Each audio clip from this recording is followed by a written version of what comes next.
Isaías capítulo 22. Hemos estado viendo en este tremendo libro de Isaías cómo el profeta ha estado dando diferentes profecías, especialmente acerca de su pueblo Israel. En este caso ya vemos cómo estos profetas han estado advirtiendo al pueblo de Dios acerca de los juicios que van a venir de parte de Dios por cuanto han desobedecido al Señor.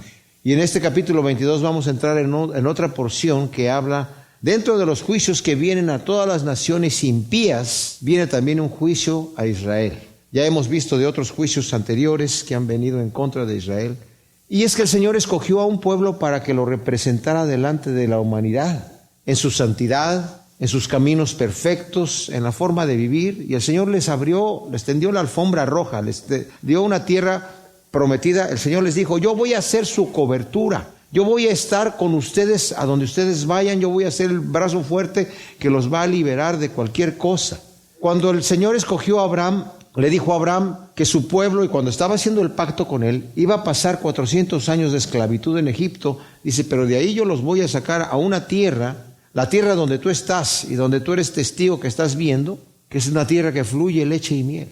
Y a su pueblo les dice también, ya una vez que los saca, cuando los saca, el Señor utiliza una estrategia para que ellos vean el brazo poderoso de Dios con las plagas que envió a Egipto, cómo Él abrió el mar, cómo Él sacó agua de la peña, cómo les dio a comer maná del cielo. O sea, estaban en el desierto, un lugar en donde no podían sobrevivir normalmente, humanamente hablando. Y el Señor les dio de comer, los protegía del frío, los protegía del calor. En el día había una nube que los cubría del sol y en la noche habría una columna de fuego. Delante de ellos constantemente la presencia de Dios visible y el alimento de Dios que les daba. Y el Señor, cuando los lleva a la tierra prometida, incluso les dice: sus pies jamás se hincharon caminando en el desierto, sus vestidos jamás se envejecieron, sus sandalias nunca se desgastaron. ¿Se imaginan ustedes? En 40 años que estuvieron ahí, yo fui fiel, haciendo cosas milagrosas que ustedes no quisieron ver. Entraron a la tierra prometida muy contentos y muy animados.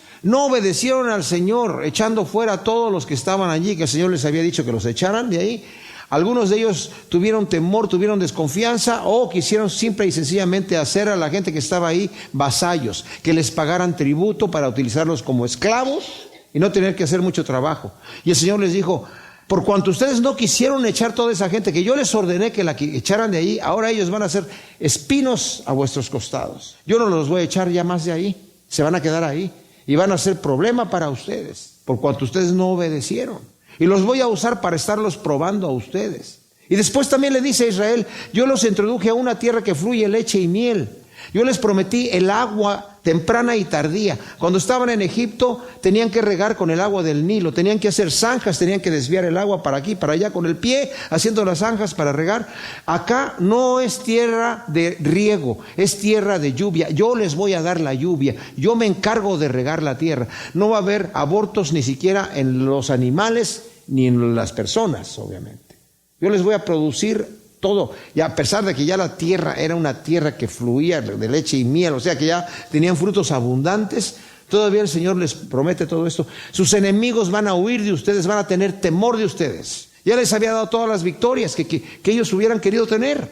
Estaban dentro de una tierra que ellos no creían que podían poseer, pero el Señor se las hizo poseer. Ahora, mis amados, esto que estamos leyendo aquí es para nosotros. No digamos: Israel, bueno, la historia, ¿verdad? No es una clase académica simplemente vamos a aprender un poco de historia. La historia la aprendemos para aplicarla a nuestra propia vida, porque las mismas promesas el Señor las tiene para nosotros. ¿Qué hacemos con las promesas del Señor? ¿Las creemos o no las creemos? ¿Las aplicamos o no las aplicamos? ¿Qué estamos haciendo con lo que Dios nos ha dicho? Nos toca a nosotros aprender de lo que está escrito. Porque dice la Escritura que todas estas cosas suceden para nosotros y se registran para nosotros. Les dice el Señor: yo los introduje a esta tierra que fluye leche y miel. Habitaron casas que no construyeron, disfrutaron vides que no plantaron, engordaron y me dieron la espalda. Y eso es lo que pasa hoy en día, mis amados. En el mundo donde hay necesidad, donde hay opresión, donde hay persecución por el Evangelio, las iglesias son fuertes. En un mundo donde tenemos Biblias de cualquier clase que nosotros querramos, estamos gordos nos sentamos y le damos la espalda al Señor. Después, no tengo tiempo ahorita, tengo otras prioridades que hacer en este momento. Cuando recién cayó el muro de Rusia, que pudo entrar el evangelio ahí, me acuerdo que enviaron de la iglesia del pastor Jack Hibbs un grupo de personas que estaban allí, jóvenes, repartiendo Nuevos Testamentos en el metro de la ciudad. Y de repente una de las estudiantes llegó y le dio un Nuevo Testamento a un señor anciano que estaba sentado ahí. Y él, cuando tomó el Nuevo Testamento, lo hojeó y empezó a gritar en ruso, y ella se asustó porque ella no sabía ruso y no sabía qué estaba diciendo, y entonces el intérprete inmediatamente corrió para ver qué pasaba. Y el Señor le estaba diciendo: yo he tenido esta hojita del Nuevo Testamento, una hoja guardada. Es la única parte de la Escritura que he podido leer por años. Y usted me está entregando gratuitamente todo el Nuevo Testamento. Estaba el Señor histérico y no lo podía creer. Donde las iglesias se tienen que reunir, hermanos, no se reúnen como nosotros, donde escuchan la palabra de un pastor o de un maestro de la palabra. Se reúnen en sus casas solamente para decir: Dios te bendiga, ¿cómo has estado? Vamos a orar, oh, el Señor es tan bueno con nosotros. No pueden estudiar la Biblia, el Señor se les revela a ellos en el corazón, pero son cristianos entregados, mis amados. Son otras realidades. Bueno, Israel tenía todo lo que Dios les había ofrecido. Nosotros somos ese Israel. Así que tomemos esta profecía para nosotros y apliquémonos esta profecía en el área de las vidas nuestras, en donde nos quede el saco, no lo tenemos que poner.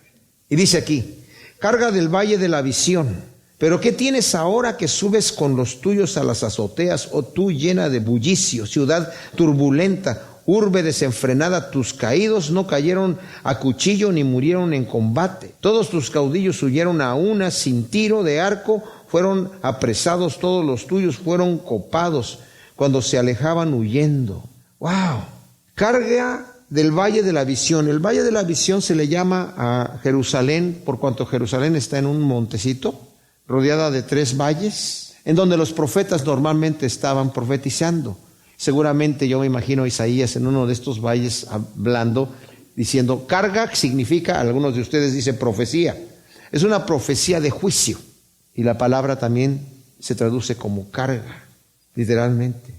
Dice: ¿qué tienes ahora que subes con los tuyos a las azoteas? Ahora, si ustedes van, no sé cuántos de ustedes han tenido la oportunidad de ir a Jerusalén, pero conocemos muchos de nuestras ciudades, en los pueblos hispanos, que también algunos de ellos son iguales, las casas, donde los techos son planos. Pero en este caso, sobre todo en Israel, se utiliza, como dije, en otras ciudades de la época, ¿verdad?, en donde el techo es plano. Es un lugar que obviamente tiene sus barditas a los lados para que la gente no se vaya a caer, pero es otro ambiente de la casa. Es como una terraza afuera donde la gente come, donde los niños juegan. Pueden ver a las mujeres ahí incluso trapeando el techo de la casa. Imagínense trapear el techo de la casa, ¿verdad? Y son un lugar en donde también la gente subía para ver qué es lo que estaba pasando en la ciudad. Si había algún alboroto, vamos a la azotea para ver qué es lo que está sucediendo. Y hay varias partes en la Escritura donde nos mencionan que subían a las azoteas para ver qué estaba sucediendo en la ciudad. Pero aquí la profecía y la acusación es: tú eres una ciudad de mucho bullicio, muy alegre. Se le conocía, y los profetas mencionan mucho a Jerusalén con una ciudad alegre. Ahora, no creamos con esto que esta es una perversión, la alegría, porque es una situación que se ha entendido mal, que Dios quiere que andemos así tristes con las caras largas y el estar muy contento es una cosa carnal. No, hay una gran diferencia en estar alegre por situaciones carnales, y hay otra gran diferencia en tener el gozo del Espíritu, en donde yo me gozo aún dentro de las tribulaciones. La alegría depende de las circunstancias, el gozo del Espíritu depende del fruto del Espíritu. No importa qué circunstancia estoy yo atravesando, tengo el gozo de Dios, que es mucho mayor a la alegría que me dan las circunstancias temporales. Entonces, acá está diciendo: tú eres una ciudad llena de bullicio, ciudad turbulenta, urbe desenfrenada. Esto es increíble porque en este momento, mientras está predicando Isaías, está a punto de caer Israel, el reinado de Israel. Ustedes saben que el reinado de los judíos Israel se dividió en dos y quedó Israel al norte y quedó Judá en el sur. Después del hijo de Salomón, durante su reinado, fue esta división. Y todos los reyes que gobernaron la parte norte anduvieron en contra de Dios, y los profetas profetizando, si siguen así, van a ser cautivos y van a ser echados de aquí. Dios los va a expulsar de esta tierra. El Señor también le dijo a Israel, antes de que llegaran a la tierra prometida: los que están habitando allí, los habitantes de esa tierra, los cananeos que están allí, van a ser echados de allí, porque la tierra los está vomitando. Ya colmaron con sus pecados, y la tierra, llegaron al colmo y la tierra los está vomitando. Así que ustedes van a ser mi instrumento de juicio para echarlos de allí. Pero si ustedes hacen lo mismo, también la tierra los va a vomitar de ahí. ¿Y saben qué? Terminaron haciendo lo mismo. Entonces, todavía no sucede. Yo creo que esta profecía, y con eso están tal vez en desacuerdo algunos de los eruditos bíblicos conmigo, que creen que esta profecía fue dada durante el tiempo de Ezequías. No concuerdan muchas cosas, ¿verdad? Yo creo que fue dada durante el tiempo de su padre Acaz. De cualquier manera, hasta el reinado de Ezequías, en el año 5, fue cuando fue sitiada Israel en el norte. Y 3 años después fue tomada, y los asirios se la llevaron. Y más adelante los asirios quisieron sitiar, más bien sitiaron a Jerusalén para tomarla, y el ángel de Jehová vino y mató a todo el ejército asirio, ¿verdad? Durante el reinado de Ezequías. Pero en esta profecía, es una profecía que está dada a Jerusalén, porque también los profetas posteriores dijeron, desde Isaías hasta Jeremías, dijeron: tú, Judá, el reinado del sur, que viste cómo el Señor juzgó al reinado del norte por haberse apartado y haberse vuelto a los ídolos y haber empezado a hacer adoraciones con sus ritos sensuales, de orgías. Por eso le llama ciudad turbulenta, de bullicio y de jolgorio. Dice, al viendo lo que Dios hizo con ellos el juicio, tú no temiste, tú te pervertiste y te encendiste más que ella, tu hermana, y fuiste peor, y también tuviste que ser echada de ahí. Tremenda cosa, ¿eh? Ahora la pregunta es para nosotros: ¿qué aprendemos nosotros de lo que sucede con otras personas? De lo que sucede cuando leemos la Escritura. Creemos que, como dice la Escritura en Romanos 2, tú que juzgas a otro y haces lo mismo, ¿tú crees que vas a escapar del juicio de Dios?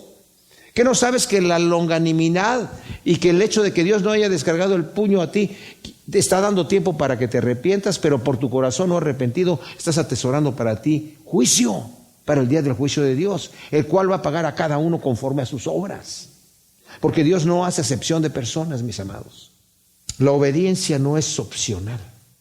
Al que venciere, yo lo pondré aquí. Al que venciere, yo lo haré. Al que venciere, yo le daré un nuevo nombre. Al que venciere, habitará conmigo. Al que venciere, al que venciere, al que venciere. Y al que no venciere, bueno, va a entrar así poquito. ¿Va a entrar?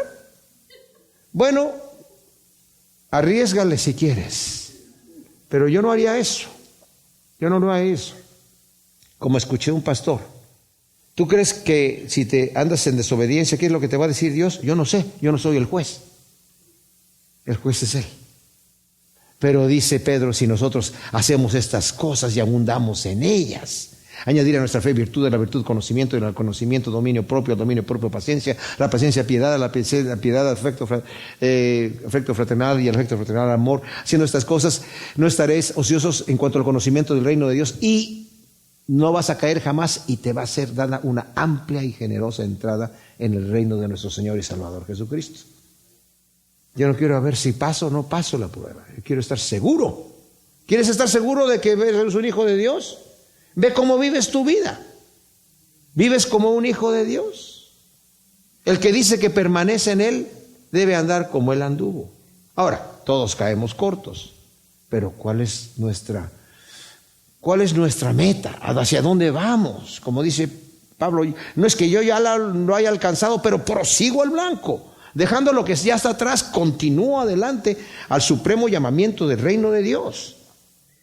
Menciona la condición entonces de desenfreno en que se encontraba Jerusalén antes de ser sitiada por Nabucodonosor. Yo pienso que aquí se refiere al sitio de Nabucodonosor y no de los asirios, como algunos de los escriturarios creen que esto se refiere al sitio de los asirios.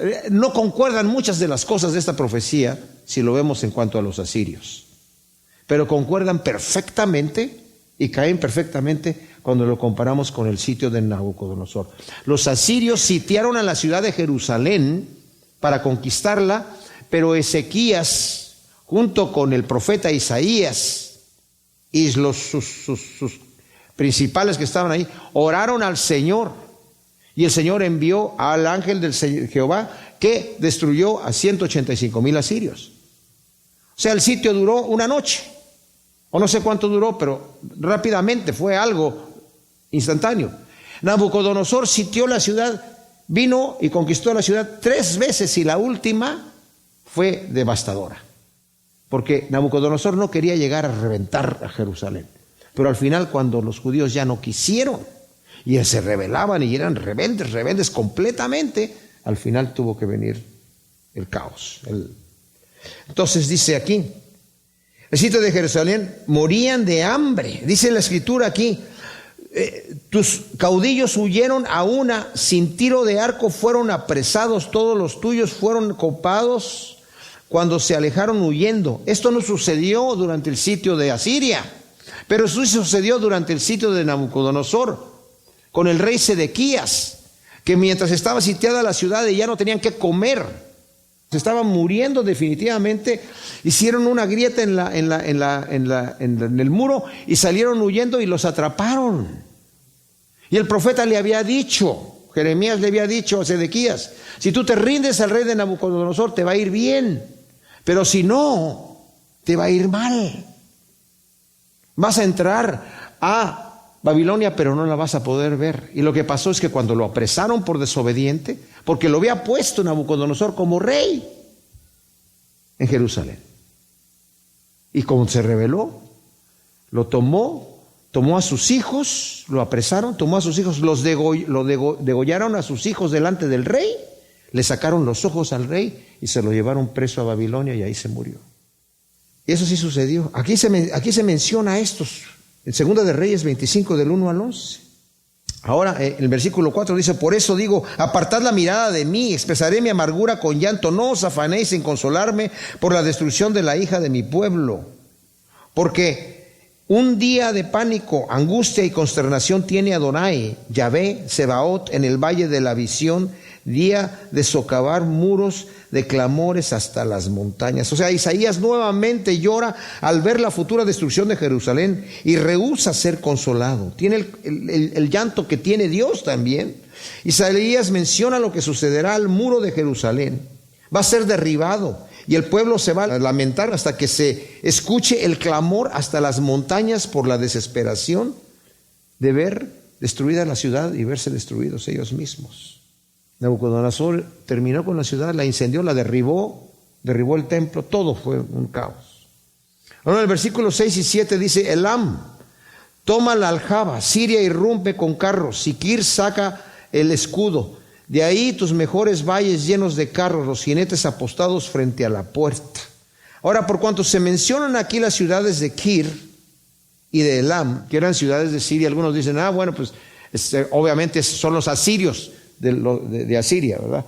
Los que están ahí rondando. Pero en aquel entonces estas ciudades no representaban al imperio medo-persa, que es de la misma zona, exactamente. Entonces más bien está hablando aquí de la invasión que va a venir más adelante durante Nabucodonosor.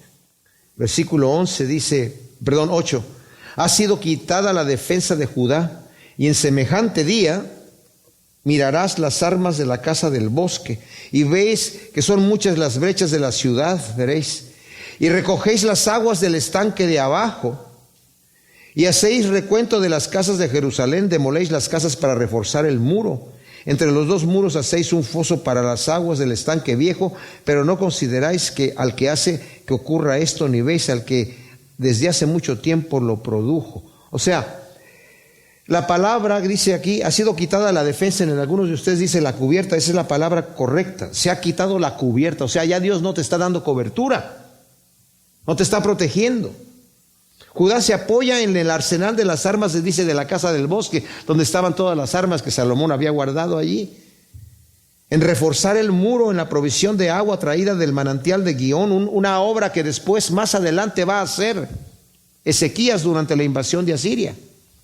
Va a ser un túnel por en medio de la ciudad y va a cegar las aguas. Es decir, no queremos que los asirios lleguen aquí a tomar nuestras aguas o a quitarnos el agua. Entonces metieron el agua dentro del muro por medio kilómetro, del manantial de Gihón que estaba fuera de la ciudad al estanque de Siloé que estaba dentro de la ciudad. Y eso está en 2 de Crónicas 20:20 y 2 de Crónicas 32 del 4 y 30. Qué trágico, mis amados, dice aquí, es ignorar que no somos nosotros a través de nuestra fuerza e ingenio y empeño que solucionamos los problemas, sino Dios que nos da tal capacidad. Dice, no consideraste al que hizo todo esto. No consideraste que Dios fue el que te dio la sabiduría para hacer esas cosas. Y el que puso el manantial ahí. Creíste que fuiste tú. No obstante, en este caso es Dios quien trae juicio y castigo contra su pueblo rebelde e idólatra, que tendrá que ser castigado para poder ser corregido. Qué terrible es ignorar la disciplina de Dios, mis amados. Y el Señor no quiere disciplinarnos, pero a veces tiene que, porque nos ama. Y como dice en Hebreos 12, no menosprecies la disciplina del Señor, porque el Señor al que ama disciplina. No es que el Señor diga, mira, te amo mucho y por eso te voy a dar unas buenas. No, es que el Señor nos disciplina cuando necesitamos disciplina. Pero cuando somos obedientes no necesitamos ser disciplinados. Pero nos disciplina con amor. Dice el versículo 12, aquel día Adonai, Yahvé Sebaot, os convocó a llanto y lamento, a raparse el cabello y a vestirse de saco, que eran señas de dolor, de arrepentimiento. Pero he aquí gozo y alegría, matanza de bueyes, degüello de ovejas y hartazgo de carne y de vino. Y dijiste, comamos y bebamos, porque mañana moriremos. O sea, lo que está diciendo aquí es, Dios te está llamando al arrepentimiento y tú dijiste, no, nosotros vamos a seguir. Esa era la actitud que tenían los reyes durante la conquista de Babilonia cuando llegaban. Nosotros somos poderosos y vamos aquí no nos da nadie, no va a hacer nada. Y al final hay una actitud fatalista de decir, bueno, pues comamos y bebamos que mañana moriremos. No importa. Si nos van a matar, pues entonces vamos a reventarnos. ¡Wow! Ese es el pensamiento del mundo actual, mis amados. Es el pensamiento del mundo actual. Y dice aquí, por eso Yahvé Sebaot reveló a mis oídos, ciertamente este pecado no os será perdonado hasta que muráis, dice Adonai, Yahvé Sebaot. ¡Wow! Dice Richard Dawkins, la fe enseña el peligroso sentido de que la muerte no es el fin. Este es un hombre reprobado, pseudocientífico, que anda enseñando en contra de Dios. No cree en Dios. Y dice que la fe enseña el falso sentido peligroso de que la muerte no es el fin. Pues él se va a llevar la sorpresa de que la muerte no es el fin. Y se va a enfrentar a Dios. Su pecado no le será perdonado. ¿Y por qué vive esa gente así?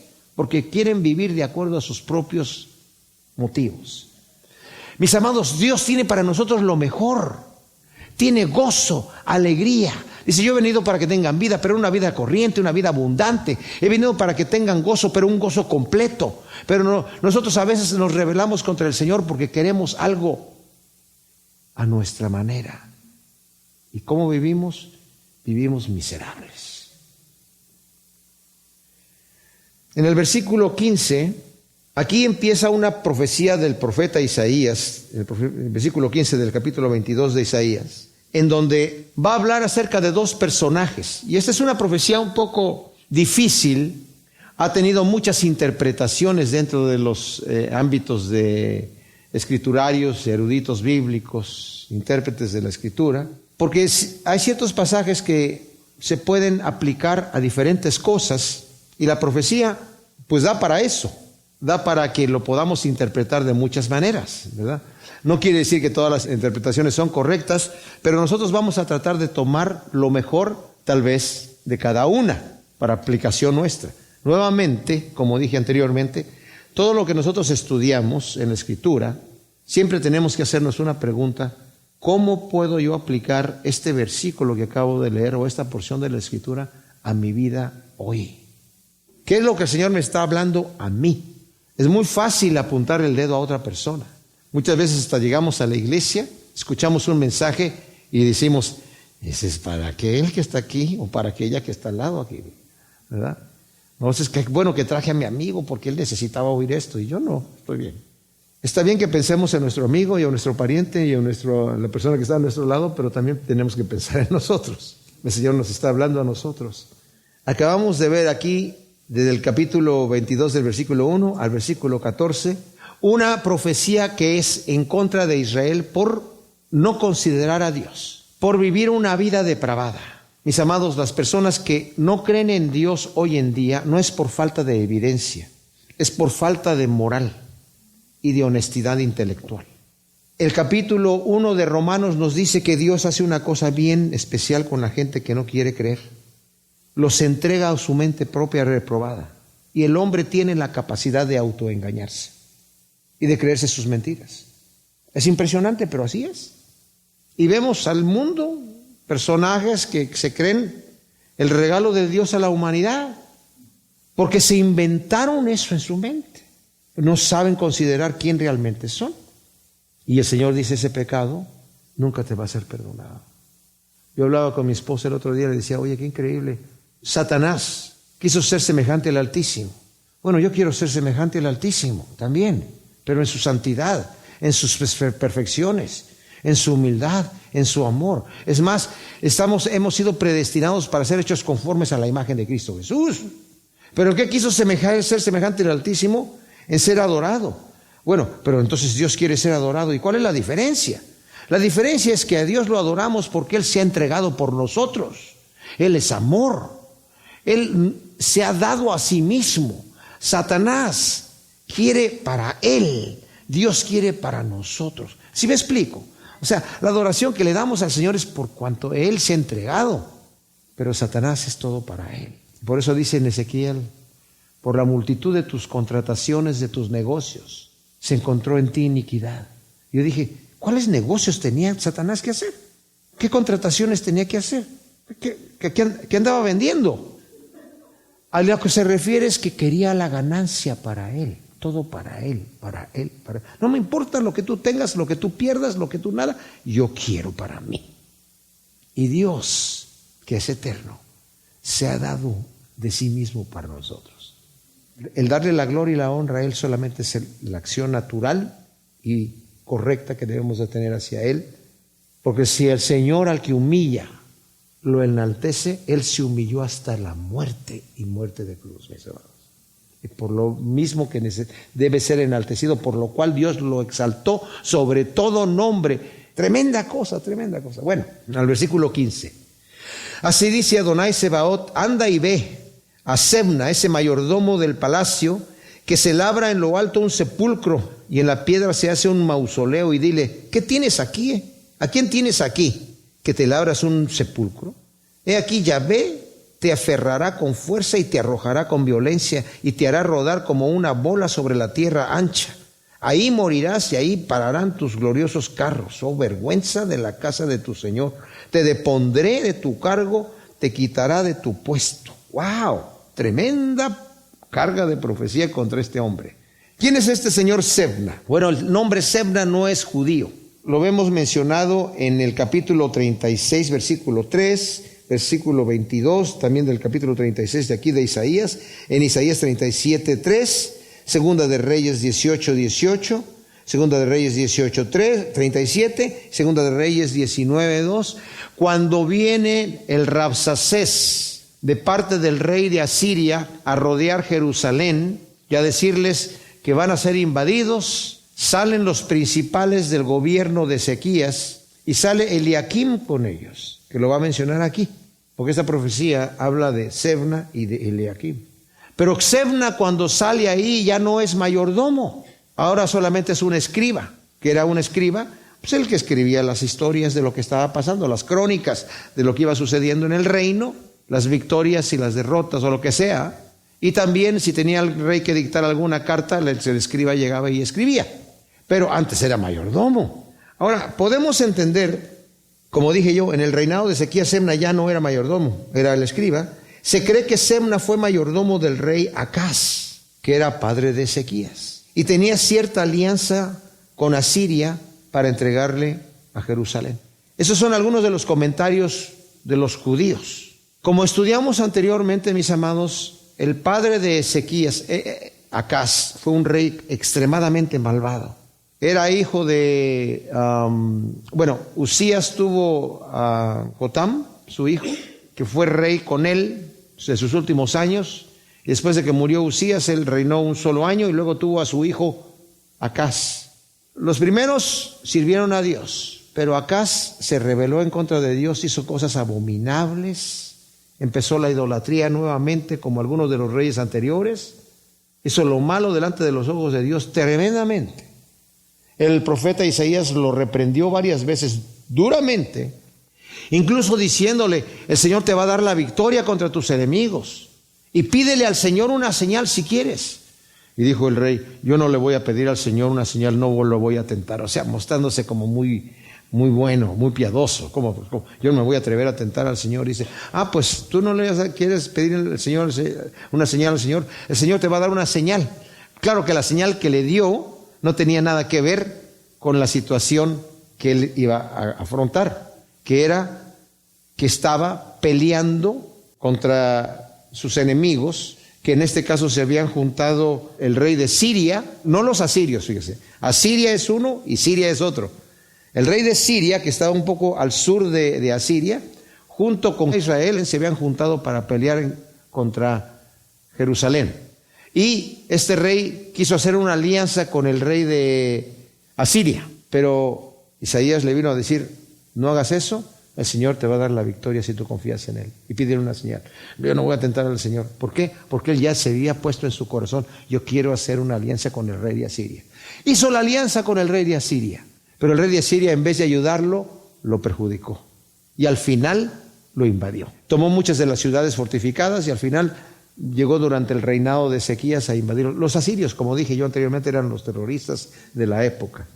Durante este reinado de este personaje, Acaz, se cree que este señor, Sebna, siendo mayordomo de la casa, no sé si influenciado por Acaz o él influenció a Acaz, no se sabe, pero era una persona a la cual el Señor detestaba de tal manera que le está diciendo aquí: tú vas a ser quitado de tu puesto y vas a ser lanzado a otro lugar.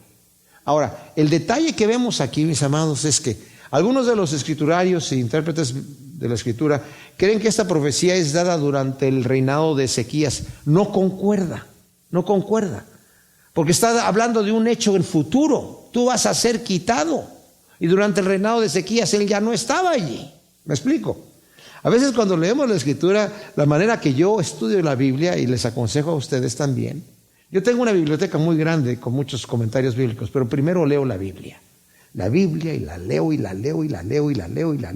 ya que una vez mi Señor me habló a mí, tomo los comentarios bíblicos para ver, y muchas veces digo: ¿de dónde sacó esto? Sé que estoy viendo lo que dice la escritura, porque uno de los principios de interpretación bíblica es ¿qué dice el texto? Y vemos lo que está sucediendo allí, y nos vamos a dar cuenta que muchas veces la gente no ve eso. Escucharon lo que alguien dijo o lo que fulano dijo y, oye, pero ve lo que dice aquí. No puede suceder que está dando aquí algo que va a suceder en el futuro y se lo está diciendo ya cuando ya sucedió. No puede ser. ¿Cómo puede alguien interpretar una cosa así? Pero así sucede. Entonces, siendo que yo creo que esto está dado durante el reinado de Acaz, le está diciendo a este hombre: eso es lo que va a pasar. Tú te estás labrando un sepulcro, un mausoleo, que era una costumbre, mis amados, de aquella época, que era un símbolo de asegurarse su renombre en la posteridad, un símbolo de riqueza. No es que se armó un mausoleo de piedras, se lo labró en la roca. O sea, cortaron la roca para hacer el mausoleo. Usted sabe qué es el mausoleo: esas tumbas en donde meten a toda la familia, ¿verdad? Labrada o sea, si uno va a Israel ahora, puede ver algunas de las tumbas. Estaba la tumba de Absalón, no sé si todavía está ahí o no. Supe que la querían volar los musulmanes, pero no sé si la volaron o no, pero yo la llegué a ver y una cosa tremenda, que David la hizo, obviamente. Pero el detalle al que voy es que hacer una tumba de esas era como preservar la posteridad de la imagen de una persona. El Señor ya estaba profetizando que Judá iba a ser echada de allí por los profetas, por el mismo profeta Isaías. Y este hombre estaba no solamente mostrando con este mausoleo que él iba a quedarse allí, que su nombre iba a permanecer allí.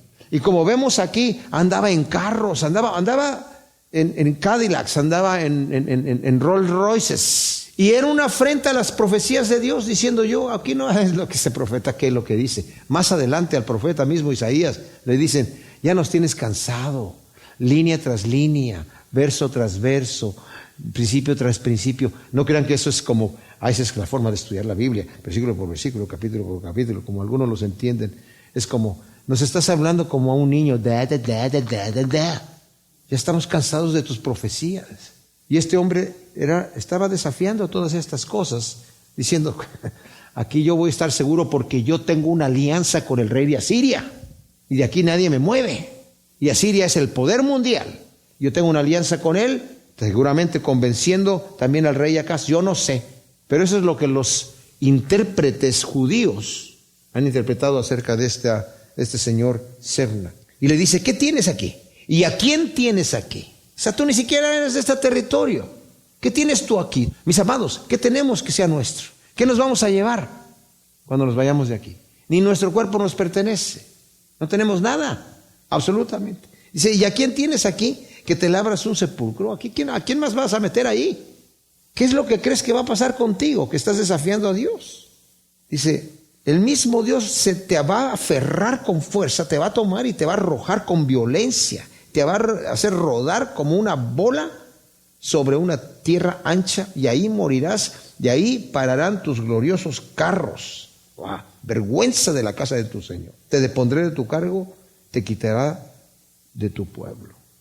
En aquel día llamaré a mi siervo Eliakim, hijo de Hilcías, y lo vestiré con tu túnica, y lo ceñiré con tu cinto, y entregaré en su mano tu poder, y será por padre a los habitantes de Jerusalén, a la casa de Judá. Pondré la llave de la casa de David sobre su hombro. Cuando abra no habrá quien cierre, y cuando cierre no existirá quien abra. Ahora, en aquel día muestra que la deposición de Sebna y el engrandecimiento de Eliakim aún no ha sucedido. ¿Ok? ¿Verdad? En aquel día va a suceder. No es que ya había sucedido, sino en aquel día. Por eso estoy diciendo que esta profecía tiene que estar durante el reinado de Acaz. Esta profecía tiene un cumplimiento doble, ya que se refiere también al Señor Jesús. En Apocalipsis 3:7 dice, yo soy el que tengo las llaves de David, que cierran y nadie abre, y abro y nadie cierra. Qué tremenda cosa. O sea, es una figura. Eliakim también viene a ser una figura, pero ojalá, mis amados, que aprendamos nosotros a respetar con humildad y con gozo las puertas que el Señor cierra, y no quererlas abrir como nosotros querramos, sino, ok, Señor, tú cerraste esa puerta, no quiero pasar por ella. Es bueno preguntarle al Señor, hágase tu perfecta voluntad conmigo hoy. Señor, yo voy a hacer este negocio, ando buscando este trabajo, quiero hacer tal o cual cosa. ¿Se me antoja este asunto o creo que esto es bueno? Si tú no quieres, cierra la puerta y yo me voy a quedar callado y contento de que tú tienes cuidado de mí. Y si tú me abres la puerta, voy a caminar por allí. Mis amados, una de las cosas que yo aprendí cuando me fui de misionero es tomar pasos de fe. Uno no puede tener todo perfecto. Yo no voy a ir hasta que esté todo listo. Entonces nunca vamos a caminar. Y yo escuché al pastor Chuck Smith que una vez dijo, y eso a mí me ayudó mucho, dice, cuando tú das un paso de fe, lo estás dando en el vacío. Y cuando lo das, pones tu pie, y si el Señor te dice un poquito más a la derecha, entonces ya no mueves a la derecha. Y si te dice, bien, ahí vas. El apóstol Pablo tenía planes para hacer cosas, dice, yo quise ir acá, pero el Señor me cerró la puerta y tuve que venirme para acá. Y el Señor después me abrió esta otra puerta y me fui para allá. ¿Ok? Pero no por eso se quedaba así cruzado. Ok, Señor, yo necesito un empleo, así que necesito que alguien me venga a tocar la puerta de mi casa y me diga, Señor, creo que usted califica para un empleo, ¿le gustaría? No, necesitamos actuar y después ver cuándo el Señor abre y cierra, pero tenemos que respetar. Versículo 23 dice, lo clavaré como estaca en lugar firme y será trono de honra para la casa de su padre. De él penderá toda la gloria de la casa de su padre y la prole y la posteridad. Y todos los utensilios pequeños de tazones hasta los cántaros van a pender de ahí. Ahora, la estaca se refiere tanto a Eliakim, mis amados, como al Señor Jesucristo, que van a ser clavados en lugar firme, ¿verdad? Ahora, ¿qué cosa es la estaca? Entendamos que lo que está diciendo este versículo, dice, bueno, yo voy a clavar estas en un lugar firme y va a depender de él, dice, su posteridad. No solamente su prole, o sea, no solamente sus hijos y la gente que está alrededor, sus familiares, sino también los hijos, los nietos y su posteridad, todo lo que viene después. Esto es importante para la interpretación que estamos haciendo. O sea, penden de ella la gloria de la casa de su padre, la prole y aún la posteridad. Ahora, según la costumbre de aquella época, no tenían repisas para las vasijas y ponerla y los tazones o los cántaros o cosas así, porque en el piso pues la gente los tiraba, ¿verdad? Y realmente no tenían mesas. Se sentaban a comer, se inclinaban a comer en ciertos lugares, pero no tenían los utensilios que nosotros tenemos para guardar cosas. Tenían una estaca clavada en la pared y ahí colgaban. De hecho, el asa de las tazas, que hasta hoy en día la utilizamos, no era tanto para tomar la taza, era para colgarla. El cantarón también, era para colgarlo. Ya nosotros dijimos, ¿esto para qué debe servir? Bueno, es como las teguanas, ¿verdad? Tengo una fotografía en mi casa de unas teguanas que tienen un gorrito así con olancitos en la cabeza. Pero según la historia sé que esos se las encontraron de los españoles que habían matado a los indígenas, que los usaban aquí como en el cuello. Ustedes saben ese tipo de indumentaria que utilizaban en el cuello. Las teguanas dijeron, mira qué bonito, ¡pum!, se lo pusieron de gorrito y hasta el día de hoy es uno de los atavíos de ellas, ¿verdad? Y nosotros dijimos, mira, este tiene una cosita, debe ser para agarrarlo con la mano, ¿verdad? Entonces, pero en realidad se inventaron para colgarlas en la estaca, pero bueno. Ahora, versículo 25 dice, aquel día, dice Yahvé Sebaot, la estaca clavada en lugar firme cederá y la carga que pendía de ella caerá y se romperá, porque Yahvé ha hablado. Cuando leemos este versículo 24 decimos, como que se salió la cosa. Y realmente es un versículo oscuro. Porque está diciendo el versículo 23, lo clavaré como estaca en lugar firme y será un trono de honra para la casa de su padre y de él penderá toda la gloria de la casa de su padre y su prole y la posteridad. O sea, está hablando de decir, yo lo voy a poner firme y ahí va a quedar. Y luego leo el versículo 25, dice, aquel día, dice Yahvé Sebaot, la estaca clavada en lugar firme cederá y la carga que pendía de ella caerá y se romperá. Esto ha dado lugar a muchas interpretaciones. Les voy a decir las 3 interpretaciones que yo descubrí y a la cual yo me inclino definitivamente. La primera, algunos lo refieren a la crucifixión del Señor en donde los suyos lo abandonaron, habiendo estado anteriormente firmes en él. O sea, ya que esa estaca firme representa al Señor, estando firme él aquí en la tierra, sus discípulos dependían de él. ¿A quién iremos, Señor, si solamente tú tienes palabras de vida eterna? Tú sacas los peces del mar. Pedro le pudo haber dicho, hasta pagaste mi impuesto, sanaste a mi suegra. Bueno, esa la dejamos pasar. No, gracias por sanar a mi suegra, la quiero mucho. Y cuando se fue el Señor, sus apóstoles lo abandonaron. Ahora, si pensamos que eso se refiere a la crucifixión de Cristo Jesús, el problema con esto es que la cruz aquí se ve tipificada más como derrota que como victoria, ¿verdad? Si lo vemos así. O sea que no puede referirse a eso. No da una profecía firme diciendo el Señor, yo voy a clavar una estaca, pero la estaca se va a derrumbar. La segunda, otros se refieren a la deposición o deposición del mismo Eliakim, que se había llenado de orgullo y había favorecido a sus parientes aprovechando su puesto. Que eventualmente Eliakim mismo, esa estaca firme, que se refiere a él, yo lo pondré como una estaca firme, y esa estaca firme va a ceder y se va a caer. Se está refiriendo al mismo. Algunos dicen, pues lee el versículo 24. Y ahí dice por qué el Señor lo va a deponer. Porque de él dependía toda la gloria de la casa de su padre, la prole y la posteridad. Entonces, eso quiere decir que todos sus parientes, él, aprovechando su posición, los ayudó y se corrompió. Y el Señor dijo, ¿sabes qué? Hay que quitarlo. Eso, el problema con esto, es que esto no está mencionado en la Escritura en ningún lado. Que Eliakim haya hecho una cosa así. Y está contradiciendo realmente el versículo 24, en donde dice que de él va a pender la gloria de la casa de su padre, la prole y la posteridad. Entonces, si Eliakim es quitado, su posteridad no depende de él, es quitada. Por eso les digo, mis amados, la mayoría de los comentaristas se van por esta. La primera que dije, muy pocos la dicen. La segunda, una gran mayoría. Y la que voy a decir, la dicen otra mayoría también, o sea, como están como mitad y mitad. Y es a la que yo me voy, a la que yo creo que es, otros ven aquí a Sebna, quien al momento de la profecía estaba firme en su puesto. Isaías está dando la profecía mientras Sebna es la estaca firme, ahí es el mayordomo. Dice, el Señor va a quitarte de tu puesto firme. Tú te estás haciendo un mausoleo, tú te crees que aquí te vas a quedar. El Señor va a clavar una estaca firme. Y la estaca firme que está puesta aquí, la va a quitar. ¿Me explico? Te va a quitar de allí. Slotsky, un rabino, comenta que cuando los asirios fueron derrotados, tomaron a Sebna, se lo llevaron a Siria y lo ataron entre carros y caballos y lo despedazaron, por cuanto lo vieron como traición, como que se burló de ellos diciendo, ustedes pueden venir aquí a conquistar Jerusalén, y no pudieron.